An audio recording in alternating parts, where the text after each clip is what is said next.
Hello and welcome to the NBA Outlet presented by OTGBasketball.com. Make sure to follow OTG on Twitter at OTGBasketball. I am your host, Nick Fay. With me, as always, my guy, Kory Waldron. What's up, Kory?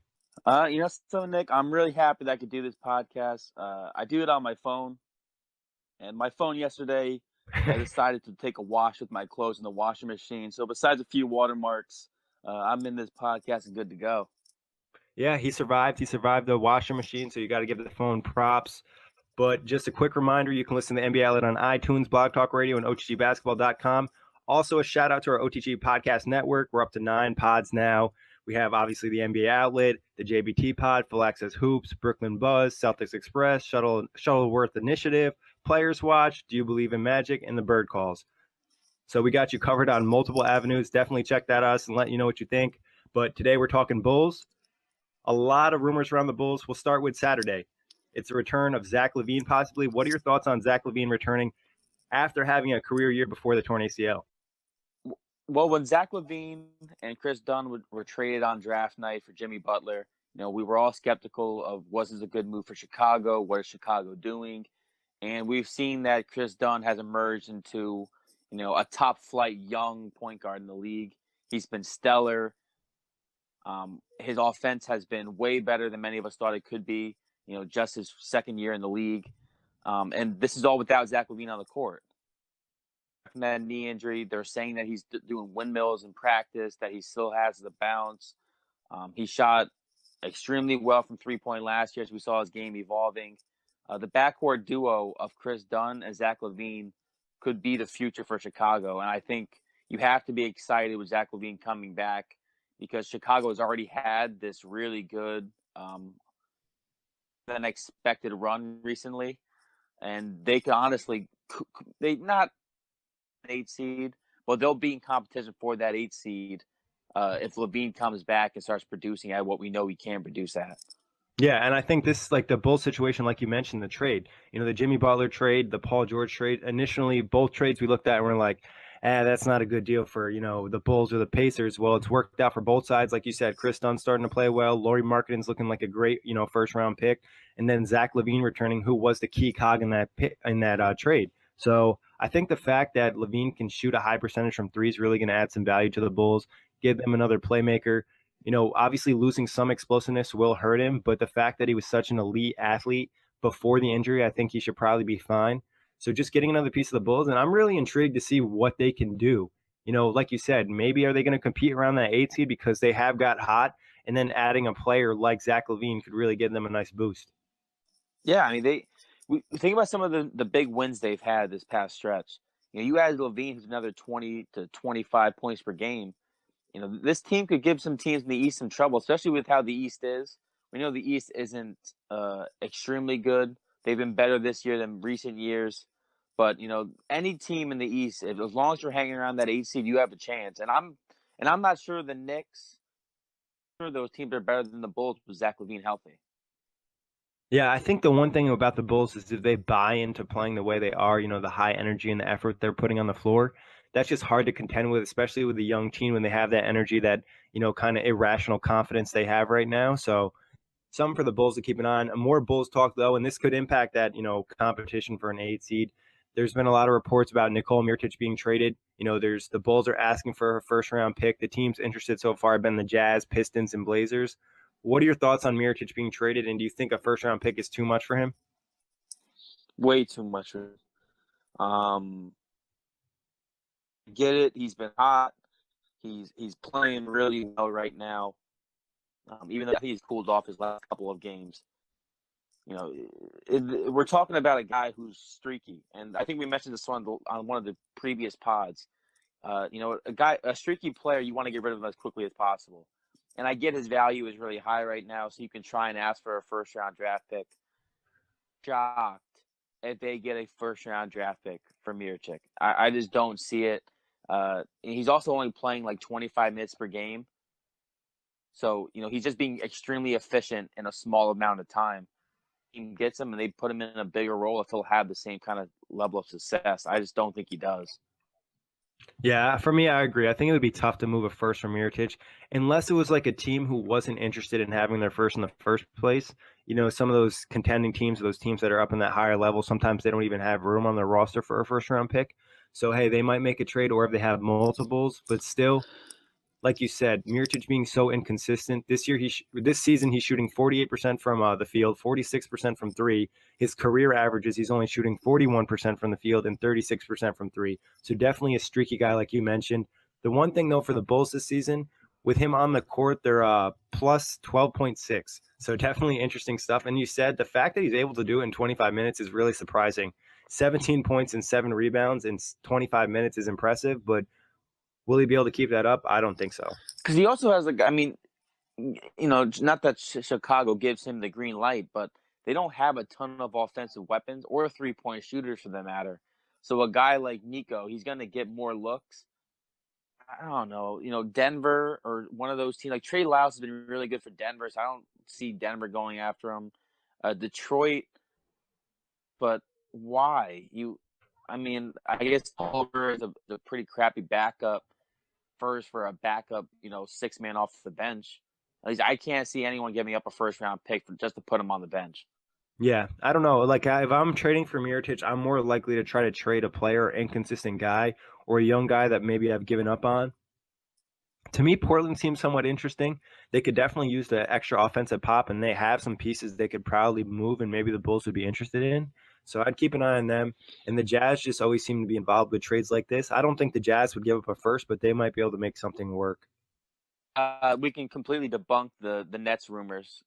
If the Nets traded Karis LeVert uh, for Mirotic, I think Who said that? I don't know. I read it off Chris Levano Oh, or someone. One of the Nets guys. He tweeted the article. It's from Fanside, and I was like, no, like this is garbage. Like there's no yeah. way.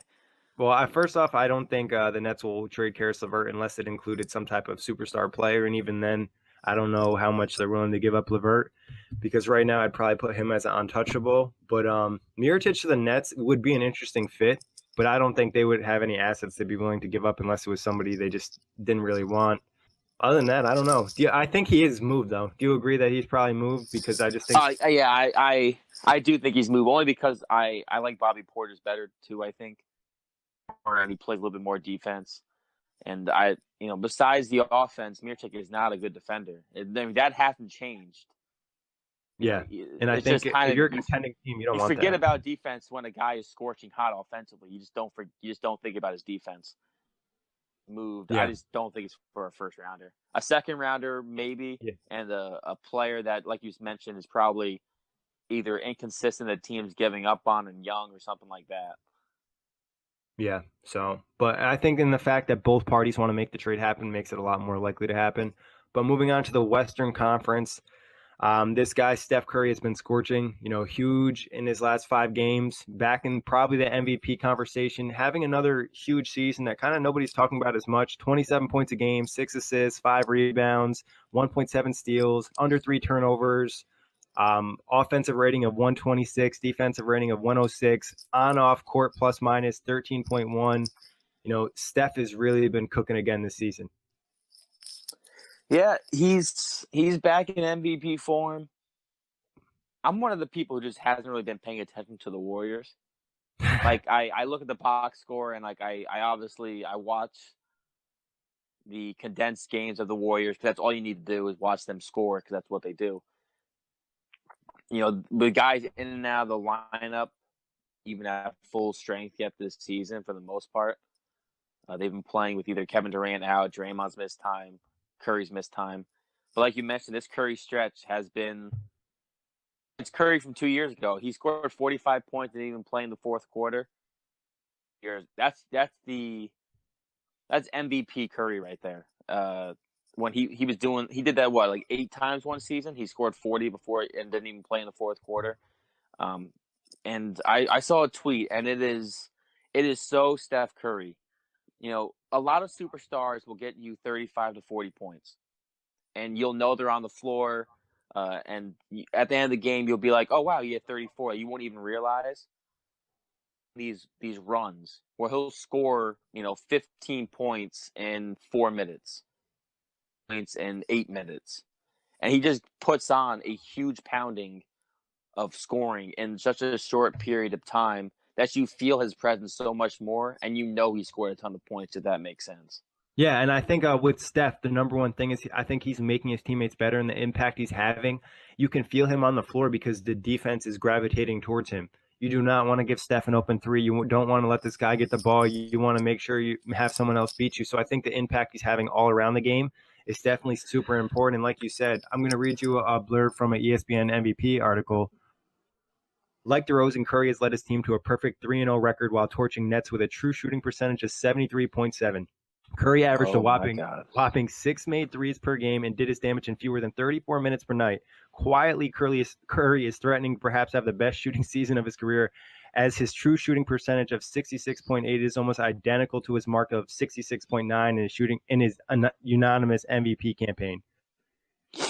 I didn't know any of those stats, but holy cow, exactly, that's spot on. Also, Steph is leading the league in offensive box plus minus. So he's also top 10 in a ton of other categories. So he's just dominating. What are the chances Curry wins MVP again this year? Oh, it's low. It's low. I think a lot of people want to give it to Harden. Like, not that Harden wouldn't deserve it, but because Harden, arguably could have won it the last 2 years and lost because of, Westbrook's historic season and everything else, and Curry, it's kind of like Harden's year to lose, if that makes sense. I definitely think Curry's in the conversation. He's definitely already back in the top 5 of the conversation. He may have even passed LeBron because LeBron has not been playing MVP basketball this last couple weeks. I'd give it like a 20% chance. Yeah, I think I'll probably go a little bit higher just because I'm more concerned about James Harden coming back soon. I think he's going to miss more time than anticipated due to the fact that it's a hamstring injury. And like we mentioned on the other pod, he's such a stop and go type of athlete where, hesitation is so important for his game. You don't really want to mess with that. So I think injury might take Harden out of the MVP race. I was talking to some of my NBA friends and they mentioned, when guys usually miss 10 plus games, 15 plus games, it could really have an impact on their MVP race. Not many guys win when they miss much time. Well, I mean, if you're doing that, though, then that also dampers Curry because Curry's already missed 10 plus games, I think, no? Yeah. I'd have to check. I know he's missed a few, but I don't know if he's missed 10. But, that last stretch usually has more of an impact in voters' eyes than, early in the season. Right, yeah. I think the All-Star break is when we'll really start to think about that. Yeah, and if Harden is back, I mean, obviously it's his MVP to lose, but I think, depending on his time and also the Rockets record, because we have to remember, obviously, it looks like the Warriors are going to run away with a number one record again. It's been funny, this MVP race, to think that, to start off the season, Antetokounmpo looked like, this was his year. And then it was like, oh, he's slipping a little bit. This could be LeBron's or Harden's. Then it was like, this is surely Harden's. And then, then I think Cousins had like a week or so where he was in the conversation. And now we have Curry in the conversation. So like or even Kyrie Irving's been in the conversation. This has been one of the tighter MVP races I think we've had the last couple of years. Yeah, and even Giannis has poked his head in there a few times, and the other Golden State Warrior, Kevin Durant, has been in the conversation too. I think this could actually be, we say this a lot, but this actually could be a really close MVP race where we don't really know who's going to win when it comes to the time. Usually we have a pretty good idea, or it's at least down to 2 guys. This year we could go into the MVP race where there being 4 possible different candidates. Yeah, I mean, because even now I'm just thinking about it right now, DeMar DeRozan, the last month or so, has put his name in the conversation. There's a lot of guys like come April, a lot of different guys could be getting votes for MVP. And that'll be awesome. Like, I think that'll be great for the league, and it definitely provides some value to the MVP race and kind of showing that almost anybody can win because it's not like a locked on for somebody. Like last year, it was almost, it was going to be a lock to be Westbrook as soon as he broke the triple-double record. As soon as he the minute 44 popped across that screen, And like, in my opinion, even though Harden averaged like 1 less rebound a game, that 1 rebound probably shouldn't determine your MVP case, but just for the fact that he had that number, that kind of locked him in. So I'm really intrigued this year to see it kind of up, a toss up come to then. Hopefully it stays this way, but a lot can change between now and then. Hopefully nothing changes because of injury. Knock on wood. Knock on wood. But sadly, you mentioned injury. Kawhi Leonard. partially torn muscle in his shoulder. He'll be out at least a week. With the Spurs, we don't even know if it's really a week or it's going to be more because they kind of keep us on the low side. So what are your thoughts on Kawhi getting banged up again? I mean, you don't like to see it, that's for sure. It's concerning. I mean, the Yeah. only good thing is it's not in his legs this time.